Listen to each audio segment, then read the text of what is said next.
John McCain was a thorn in Russia's side throughout his political career. In Russian media, he was portrayed as the ultimate Cold Warrior and a symbol of Russophobia. Joining me now to discuss is CNN national security commentator Mike Rogers. He's a former House Intelligence Committee chairman and the host of CNN's Declassified. Mr. Rogers, always a pleasure. Thank you for coming on. John McCain, thanks for having me. Yeah, absolutely. John McCain is remembered so far many things: his decorated military career, his decades in Congress, his presidential aspirations. What do you think John McCain's legacy will be?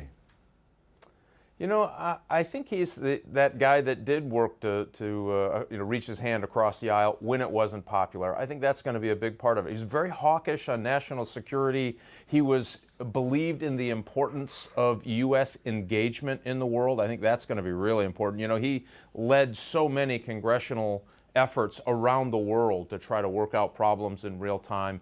Didn't get a lot of credit for a lot of that, but he did a lot of just some great work overseas for that. And I think when you look at that body of work, I think that's the story of John McCain. He was for you, and I thought McConnell said it right today. You know, there's no better friend to have in a fight, and no worse enemy. When he wanted to clobber you, he surely came at you. As a member of Congress, I've been on both sides of that. But I always respected him, and his temper never, went longer than 24 hours. I'll tell you that. You know, he'd call you up sometimes after a disagreement when I was chairman, and say, yeah, we're all right, and he'd hang up the phone. The next day we'd be, right back at something different. And that's how it's supposed to be. That is how it's supposed to be. You have an argument or whatever, you go have a beer later or you go out for coffee or whatever, and then it's fine. You don't have to agree, but that's how it's supposed to be. Listen, let's stick to this Russia thing, because there's some pretty disgraceful things that have been said about him in Russia and recently on Russian television, because he was a frequent foe of Russia throughout his career, and the reaction to his death really hasn't been kind. Russian TV called him, quote, the main symbol of Russophobia. Russian senators said this about him: he is a symbol of the outspoken anti-Russian thinking. In essence, Russia cannot be anything other than hostile. The enemy is dead. May the Lord accept his dark soul and its future. Gee whiz.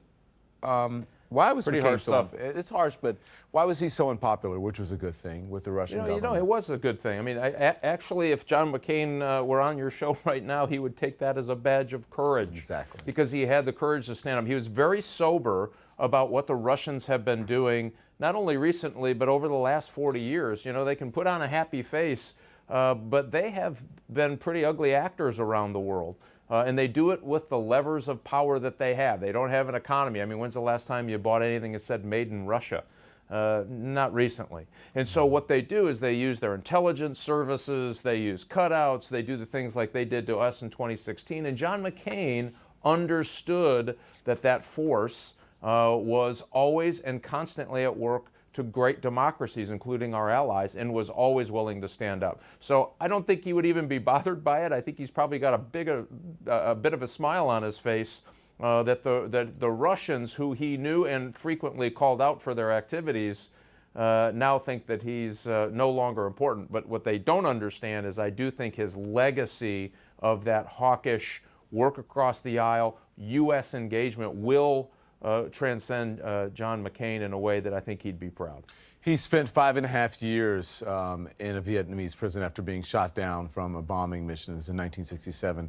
And this is what the man running the prison said of McCain's passing. He said, "At the time, I liked him personally for his toughness and strong stance. Later on, when he became a U.S. Senator, he and Senator John Kerry greatly contributed to promote Vietnam-U.S. relations. So I was very fond of him. When I learned about his death early this morning, I felt very sad." I mean, what is it about John McCain that even the man who oversaw his torture at the Hanoi Hilton came to admire him?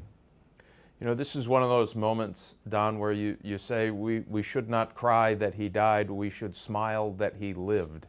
And this is one of those moments. He was able to get through some very harsh treatment, both mentally, emotionally, and take that into his U.S. Senate role, and then reach back and say, I forgive, let's move on, we can do something better. And that really was that spirit and that legacy of John McCain. He always believed, yep, we're going to fight it out when we have a difference, But at the end of the day, we're going to work for something bigger and something better, because he always put his country first. And he believed that Vietnam, as a friend of the United States, was the better solution for the United States of America, and that international engagement. Think about somebody who could have carried a grudge, unlike what we have seen here in the United States in the last few days. This guy could have carried a grudge. He didn't do it because he put his country before that, and he put the interests not only of the people of Vietnam, who, by the way, he believed he was fighting for, and the interests of the United States. I just think that's the essence of John McCain's effort style and personal ethos that he brought to public office.